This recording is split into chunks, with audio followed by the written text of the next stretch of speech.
The day in the life of a Swiftie, the work never stops. Okay, Swifties, we're back, and you know, I thought that this was a false alarm. We've just had an announcement from Taylor Swift herself. It was preluded by a hint from Taylor Nation that she was going to be announcing something on TikTok. We had a lot of discourse about like whether or not she would announce something big on TikTok. I was leaning towards no, but also thinking yes, because TikTok is the way of the future. She's trying to connect to a different audience, and that proved to be the correct take. Taylor has announced the track list for Midnights on TikTok. I have not seen it yet. I will be reacting to it here live for you. I've included some questions from our podcast Instagram, and stay tuned after the reaction to see the answers to those because they include some juicy predictions on what Midnights is going to be like. But first, before we get into that, I am the Taylor Swiftologist, and on this channel I talk about all things Taylor Swift through an organizational analytical lens, as I have a background in journalism. So if that sounds interesting to you, make sure to subscribe to this video, like it so it does well with the algorithm, and leave me a comment and let me know what you think about these songs. I am so overwhelmed and excited to dig into the track list and try and see what I can pull out and predict and guess from there. I don't know if there's an accompanying song. I literally just saw the thumbnail of her saying Midnight's track list on TikTok and ran straight to get my camera. So here I am. Evening started off with her at the Nashville Songwriters Awards in Tennessee, and she looks absolutely stunning. I love the look. I can be a little critical of how she's, you know, dressed on the red carpet, but this era so far has been serving. I love the asymmetry.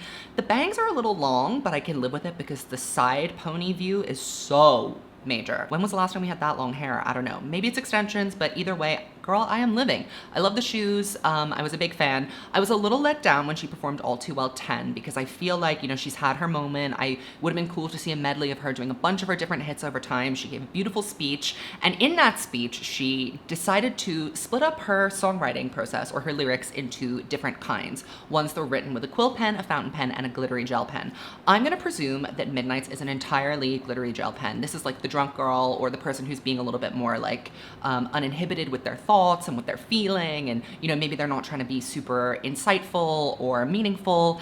And if this is an album full of those thoughts, I'm like kind of living for it. Honestly, I would love that. I really am down to have some fun. We have had our introspective into the woods moments with Folklore and Evermore, and I am ready to shake my ass. So I hope that we'll be getting that. Obviously, I'm always looking for smart lyrics and good storytelling, but that doesn't necessarily have to mean super deep or super meaningful lyrics. And I'm so excited to see what she's gonna do. I guess now I'll just look at the track list. I'm very scared. Like, I don't want to because I feel like I've been living in this blissful ignorance where I don't know what Midnights is gonna be. I haven't really been making super crazy predictions because I feel like we did not have enough information to work with. This is a lot of information, the track list. And for some context, like track lists in the Taylor Swift like history, I've been following as a stan since every release from Speak Now. So I can tell you that we usually do not get track lists this far in advance of the album coming out, and it has certainly never been done before that we get a track list before we even get a single. By the time the track list rolls around, we usually have like 2 or 3 songs out already, so it's very suspicious to me that we still have no songs, unless there's a song in the TikTok video, which I don't think there is because everybody would have moved if there was. But so I'm kind of curious as to why she's doing it in this order. It's all kind of out of balance. I like that she's returning to the format of doing a lot of heavy promo and like talking a lot and doing a lot of different things, but she's still keeping it a little bit more mysterious, and I've been starved for information, so I'm really ready to receive some right now. I have to download TikTok because I don't use it because I don't want it to destroy my brain. I am wondering if she has some sort of ongoing partnership with TikTok, if they're like paying to get those exclusives. She used to do these back in the day with like Google live streams, and she did a partnership with Yahoo, and she's done a couple of things with different social media platforms before, so I wonder if TikTok is like the official partner. It would make sense. It's the fastest growing social platform in the world, and I think I've said this a couple times, but I think that Taylor is definitely courting a younger audience, and she's attracted and maintained this kind of fierce devotion from a younger audience that might not have been around during previous eras. So I think this is exciting for them to experience like a big Taylor moment for the first time. Okay, I'm going to look at the TikTok. I'm so scared. All right. It's me. Hi. I know that I have a habit of dropping cryptic clues and Easter eggs when giving you. Okay, pause. I can't. I did not expect her to be talking. I thought it would just be like a stupid song in the background and her going like 1, 2, 3, 4, 5. I guess it's not gonna be that. The visuals, I'm really getting kind of 70s vibes again, like 70s game show vibes with the bingo balls there, the suit, the outfit. I feel like my 70s era dream is coming true. I don't know what to do now. Midnight's Mayhem with me. I guess that hashtag Midnight's Mayhem with me. Is that like, is this the game show? I don't know. I just need to keep watching. Information about your music, and I'm not here to deny that, but I am here welcome to a new series I'm calling Midnight's Mayhem with Me. Everybody moved. Everybody moved. Every single person got off of their seat and went for an 8-mile run. This is so cute. I am literally living for the typography so far. I know it's simple. Everybody's hating on it, saying that it's Apple inspired, but I love it. I feel like I'm just stalling getting to the track list because I'm not ready for it. Living for this skit that she's doing. TikTok is actually a good platform for her, but you know, I don't want her to stay on it too much. I'm going to be using this technologically advanced device to help me allow fate to decide exactly what track titles I'm going to be announcing and in what order. In this page are 13 ping pong balls labeled 1 through 13, each representing a track on the Midnight's album. So let's leave it up to fate. First track. Is she not doing all of them and she's not doing them in order? Oh my god, she's so smart. She doesn't want to tell us what track 5 is. Genius. I'm going to tell you about track 13. Okay. Why am I having such a hard time getting through this? Okay, track 13. Because of course, track 13 is called Mastermind. Mastermind. I'm having a complete brain freeze. That's it. Head empty, no thought. Mastermind? Mind of a mastermind? Where is this coming from? Is it about her? Is it about someone else? Is she projecting onto other people? What is, I mean, she is a mastermind. Is it like a song being like, I'm the best and I'm so smart and I'm a genius? I can't even imagine what a song. This is like when the folklore track list came out and it was devoid of context and I just had no fucking clue. I was looking at titles like Hoax and Epiphany and was like, I can't predict what this is gonna sound like. That's how I'm feeling. Mastermind?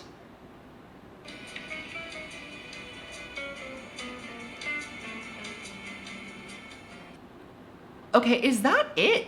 Like, is that, it's just the one song? It's just Mastermind reaction? Okay, the delivery of that skit is giving very much high gay. I think Taylor, like the rest of us, was watching Megan Stalter throughout the pandemic, but this was really, I mean, I love the idea of doing the skits. That's really fun and creative and unique, and I love the partnership with TikTok. That's also very cute and sweet, but I am so just overwhelmed and bamboozled. But I feel like I'm so excited to see where Midnight's is gonna go from here, and I just am absolutely gagging for a new single. Like, I hope maybe, perhaps, by chance, that she's gonna drop something this Friday. I mean, she announced one of the song titles. Unless it's a visual album, which may be why she's waiting to drop the entire thing at once and doesn't want to put out a single to begin with at all. I think Beyonce did that with Renaissance, even though the visuals have still not arrived. The album came all together by surprise. But this is not a surprise. Like, we know about this. Do you see? My brain is going around in circles. Like, I don't know what to do about this, or with myself, or how I'm gonna proceed from here. I mean, I was not planning on making this video today. I was not planning on making a video today at all, but here I am. Okay, so Mastermind. Taylor Swift has the mind of a mastermind. What could that possibly be about? I have no fucking clue. I mean, if we bring it back, do we think it's gonna be a quill or a fountain or a glitter pen song? Mastermind kind of sounds like a glitter pen song. Like, I don't think it's gonna be too serious. I think it's gonna have some levity, some brightness. But then again, like, mastermind also could be, I don't know, there could be a negative connotation to that, like a manipulative or like a gaslighting vibe to it. I don't know, I'm literally just spitballing. So if that's the case, then I feel like it would be a fountain pen where she talks about having those like more modern references, but still turned in through a poetic lens. I don't see a lot of potential for Midnight's to be a quill album. Quill album is very synonymous with Evermore and folklore for me, just because it was all about like the intricacy of the storytelling and the low-key nature of the production and the general vibe of the records in general. This album, I think it's gonna be a glittery pen album with some fountain pen shoved in there in between. I mean, who really fucking knows at this point? I just, I don't know. I mean, what is gonna come next? I feel like I'm just constantly walking on eggshells. It's been a couple of minutes. I asked you guys on the podcast Instagram when we're talking about Midnight's predictions. So here we go. I'm gonna jump right into it. What genre do you want and hope it's going to be? Okay, so we know that it's gonna be a pop record, and I've had a couple of people texting me being like, it's a pop record, what do you think? As if I had like suggested that it might not be. But what's important to know is that Taylor doesn't really like stray off the pop path ever. She has never. Every single record she's ever put out has been a pop album, whether it's country pop, alternative pop, whatever it is. Like, she doesn't deviate too far from making pop music, and pop is a pretty broad and porous category. Like, obviously we have like hyper pop, and then you have like bubblegum pop, and then you have indie pop. Like, there are different niches within it.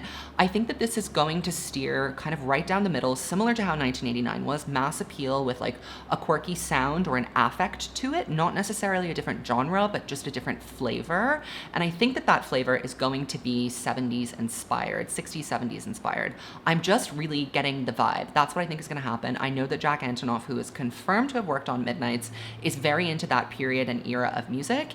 And I was doing a little bit of research in what pop music specifically was like in the 70s. And there's a lot of like James Brown, there's some Janis Joplin, there's some George Harrison. Like, it's very, the mood was a little bit more freewheeling, obviously like free love in the 70s, hippies, all of that. It was freewheeling, it was a little bit more open, it was more playful, it was, you know, Fleetwood Mac was coming around, but it still had like a weight and a gravitas to it. Rumors by Fleetwood Mac is a really good album to point to as maybe a bit of an example for this, because although they weren't technically a pop act, they very intentionally crafted a record that had many different influences, but ultimately came back to being a tight, mainstream, radio-friendly pop record. And I think that that is kind of the vein and the line that Midnights wants to be in and walk carefully. So that is kind of my prediction so far. Taylor has cited Stevie Nicks pretty frequently as an inspiration of hers, and it would totally make sense if there was a collaboration of some nature on that. In terms of other collaborations that I would love to see, I do think that we're getting a Lana collab.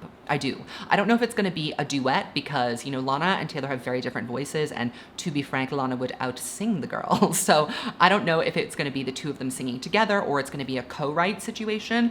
I'm kind of more interested in it being a co-write because I feel like Lana's perspective and her capacity to like really stray away from Taylor's extremely tight and formulaic song structures could be super interesting for Taylor to play with. I mean, All Too Well 10 is kind of, I feel like, what Taylor would sound like if she went that Venice bitch, Lana Del Rey, let yourself be free, let your freak flag fly, writing style go. Are you convinced all of the balls were actually different numbers?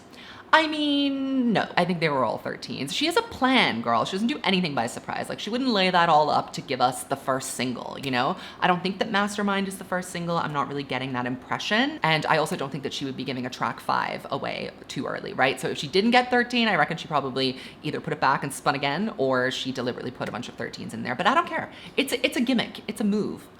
Taylor's really good at making things that are very calculated seem very casual. And this is one of those examples for you. Best red carpet yet. I don't know if you're asking if the Nashville Songwriter Awards was her best carpet yet. If that's your question, the answer is no. So far, the best red carpet of this era is for sure, hands down, the VMAs. That Studio 54 vibe. She was serving face, body, she was being cunty, she was showing up, she was showing out, she was bejeweled, she was bedazzled.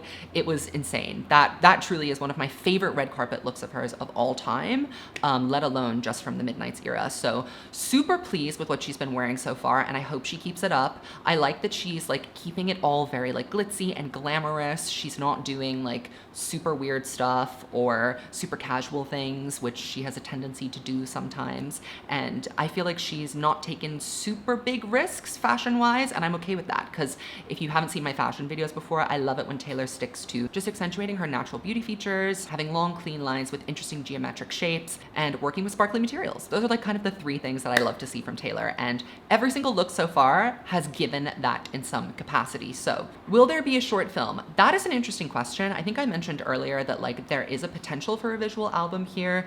The Toronto Film Festival conversation was so interesting because she talked so eloquently and way more passionately and knowledgeably than I would have expected about her journey towards getting more involved with the production and the filmmaking side of things. There will absolutely be visuals. Like, I think there will for sure be a good music video, but a film, like a real short film. I don't personally think that All Too Well 10 was a short film, but like a real short film full of dialogue and stuff and like scripted things, I don't think so. I think that it's going to be maybe an extended music video or a very elaborate music video. But I am kind of also getting like a DIY vibe from this, like a very kind of like you know, as DIY as Taylor can be, but she's making it look almost lo-fi, which is interesting to me because her pop productions have been big spectacles. They look expensive, they look glossy, they look expensive, they look glossy, they look high budget. This, of course, is high budget, but I think it's a very studied art house, moody interpretation of that kind of big pop scale production. Okay, so the way she said Fate in the TikTok, I think it might be the bonus track. Could be. I feel like Fate would really work so well under the conceit of Midnights in general, just in terms of like things that you wish you could say that you haven't, or moments you keep mulling over. We know that Taylor is obsessed with the idea with Fate. She's definitely charted that throughout her songs. In her entire discography, all the way from The Story of Us on Speak Now, I Don't Know What to Say Since the Twist of Fate When It All Broke Down, all the way to Folklore and Invisible String, which is basically an entire song about fate and destiny and all roads leading to one direction and destination. So I could for sure see Fate being a song on the record. That actually really makes sense to me. But if we're going with every song begins with M, then I'm not sure that we're gonna get it. But who knows? Anything is possible. Do you think there's gonna be a title track called Midnights? I kind of think that this is gonna be like 1989, whereas the title is very important in terms of an organizational, like cohesive theme for the record, but I'm not convinced there's gonna be a song called Midnights, because if each song is about a specific midnight, why would she talk about all the midnights in one song? Do you see where I'm going with this? She has definitely let go of the idea of a title track ever since Lover, and you know, it was inconsistent before then. Reputation 1989, they didn't have title tracks either, so I'd say it's a 50-50 chance. I think this album will contain the third sister song to Out of the Woods and Getaway Car. Thoughts? Very interesting. To be clear, I mean they are sister songs based on vibes, energy, not topic, story. Okay, that's clarifying for me. Interesting. Yes, Out of the Woods and Getaway Car, great catch, are super linked sonically. I don't know how to describe it, but it has this like effervescent kind of hyper electro pop almost moment vibe shift to it, narrative storytelling, very clear, vivid imagery. I could definitely see a component of those songs making a reappearance on Midnights. It's just that if we're going with a 70s vibe and it's going to be a lot of live instruments, that Out of the Woods Getaway Car thing literally can't be constructed without like some electronic intervention. And I'm not ruling that out of Midnights. Obviously, I don't know anything about the record at all, but if we are going with a live instrument 70s thing, maybe that wouldn't be picked up on. What I would say, however, is that I think we might get some additional tea on the specific context of the Getaway Car thing. She's been extremely quiet about that situation. I've said this a couple of times, but at the Secret Session, she described her relationship with Calvin Harris as a relationship that she could not claw her way out of before she introduced Getaway Car as a song. So there's clearly some tea there that we need to discover, uncover, and unpack, and I'm ready and willing to receive it. And I think that Midnights is the perfect forum to introduce that, because she has set it up perfectly as not just being about present day, it's about past and future. She can go back through the canon and the timeline and pick stuff out. God, I'm getting so excited for this record, just sitting here talking about it. Why is she drip feeding us so slowly? I'm not getting enough morphine through my IV. Girl, I totally understand. I mean, this is just the way that she is. She has always been like this. Usually we get a little bit more information to deal with off the top, but I think she genuinely has fun watching us lose our minds, and practically it works. Like, it drums up a lot of hype for the album, and it keeps the hype at an extremely high fever pitch for a long period of time. If she gave us a single and the track list and tour all in like one announcement, we'd be like buzzing about that for a week, and then we'd be like, okay, where's the album? Whereas when she drips the information, the level of excitement stays at this pitch that really drives a lot of like media coverage and energy and interest and intrigue. And you know what used to help with that was the Secret Sessions. So be interesting to see. She's keeping the album awfully quiet. I mean, it wouldn't surprise me if she started doing Secret Sessions sometime soon, now that we're getting the whole like into the meat and bones of it. But you know, a counterpoint to that is before, for Reputation 1989, she didn't release the track list until the Secret Sessions were finished. So she's already started with the track list. Does that mean there are no Secret Sessions? I don't know. Speculation, as per usual. Mastermind is the master of spin. That's interesting. That's very interesting. I mean, talking about the conceit of it being midnight, pain, anguish, things you wish that you could say that you haven't said, or things that keep you up at night, talking about that situation. I mean, there's way more to unpack with the master situation. Let me just take a moment to say my prayer. Dear Lord, please make sure that Scott Borchetta and Scooter Braun have a terrible day today. Amen. I think that there's definitely more to unpack there and to investigate and interrogate, and Taylor has only really scratched the surface with how she feels about that. Folklore and Evermore gave us a good insight into it. My Tears Ricochet was literally heartbreaking and definitely about that. So it would be interesting to hear her address this topic through more of a direct, literal lens rather than like through a metaphor or sidestepping around it or masking it as something that is made up. I'm very curious to see where she's gonna go with that. Do you think she's trying for Album of the Year again so soon? Listen, Taylor doesn't have to try for Album of the Year.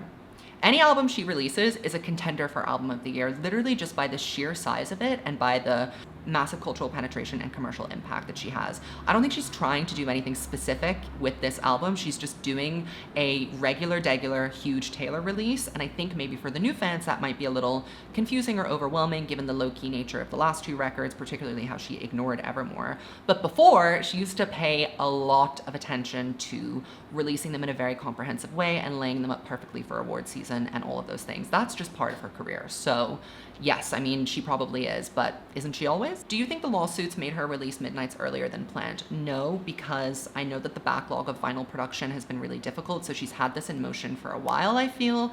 And also, you know, post the Evermore folklore songwriting sessions, I don't think that that creative switch in her brain was flicked off. In the Toronto Film Festival conversation, she discussed a lot about how she's in this really generative space and she's having so much fun creating things and how creating things never saps any energy from her.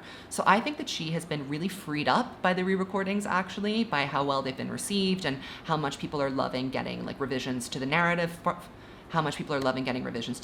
for her. And then Folklore and Evermore were also extremely well received. I mean, I think she maybe took a bit of a confidence knock after Lover because it wasn't that well received on the whole, even though there are many stans that would disagree with me.